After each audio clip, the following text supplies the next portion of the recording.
мы стали с вами свидетелями открытия обновленной соборной в Московской мечети. Это было знаменательным событием, которое украсило нашу с вами жизнь, вдохновило нас на подвиги, на жертвенность.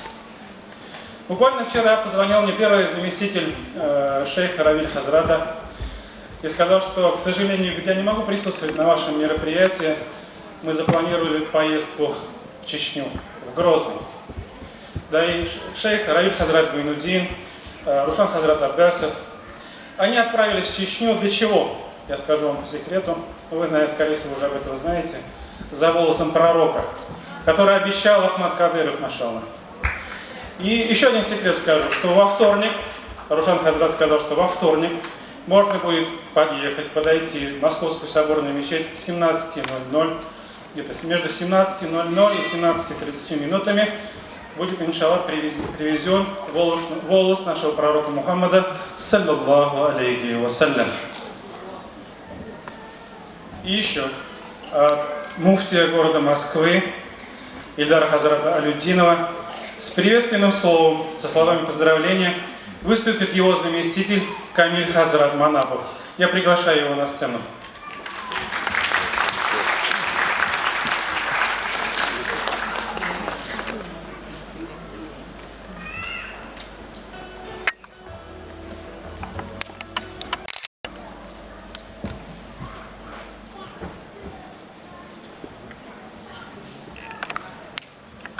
Уважаемые гости, дорогие друзья, разрешите поприветствовать вас от имени муфтия Москвы Ильдара Хазрата Алюддинова. На самом деле, по очень объективным причинам муфтий не смог сегодня присутствовать на этом прекрасном празднике, потому что именно действительно в эти минуты происходит историческое событие, и в делегации, которая едет в Чечню, делегация и наш муфтий Москвы Ильдар Хазрат Алюддинов. Иншаллах, приезд этой великой реликвии изменит жизнь нашей столицы, изменит жизнь мусульман столицы, изменит жизнь ее жителей, иншаллах, и всего города в целом. Разрешите поприветствовать вас с посланием от муфтия Москвы Ильдара Хазрата Алюддинова. Гостям праздничного мероприятия Курбан-Байрам – символ жертвенности и служения во благо человечества.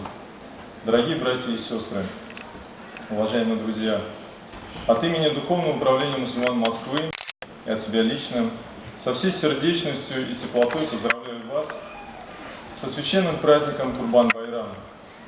Мусульманские праздники отличаются великой исторической мудростью, гуманностью, созидательностью. В них самым совершенным образом проявляется надлежащая человечность. Религия ислам не желает, чтобы мусульманин лишь радовался сам единолично. Как говорится, не из нас тот, кто живет для себя и ради себя. Мы говорим о глубочайшей сути религии ислам. Не допускается, чтобы ты ел один, собирая на своем столе лучшую еду и питье, одевая лучшую одежду, при этом забывая о своем близком или соседе. Тем более, если он сводит концы с концами и живет на грани нищеты.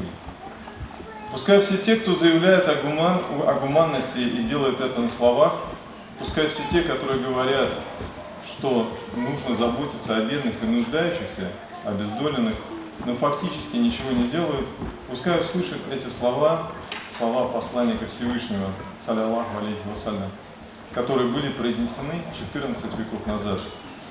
Не уверовал в меня тот, кто засыпает сытым, зная, что его сосед голоден.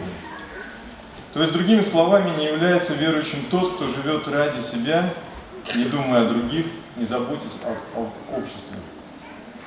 Я поздравляю всех гостей праздника, а также организаторов сегодняшнего мероприятия, общины мусульман Рисалят, которые вносят огромный вклад в процесс духовного воспитания и просвещения мусульман нашей столицы. В праздничном настроении вам и вашим близким излучайте умиротворенность, свет и человеческое тепло. Будьте олицетворением высоких нравов. И не забывайте, что лучшей провизией для вечности является только набожность. Важно сохранить в себе эту набожность и пронести ее до самого конца. Пусть Всевышний вознаградит вас в обоих мирах, сохранит вас и ваши семьи и не спошлет свою безграничную милость. С благими молитвами и добрыми пожеланиями муфтий Эльдар Хазрат Аль-Удинов, председатель Верховного управления мусульман Москвы. Рахмет, Камиль Хазрат. Благодарим нашего муфти города Москвы Эльдар Хазрата за поздравления. Уважаемые гости, Эльдар Хазрат просил передать, мы приглашаем всех вас 19 числа в Международный Московский дом музыки, где пройдет, может быть, некое продолжение сегодняшнего мероприятия, тоже праздник Курбан-Байрам. И изюминкой этого мероприятия будет то, что праздник будет говорить о детях, о их качествах. И на сцене будут выступать исключительно дети. Но мероприятие будет для взрослых. Спасибо. Рахмет, Камиль Хазрат. Я думаю, что мы обязательно поддержим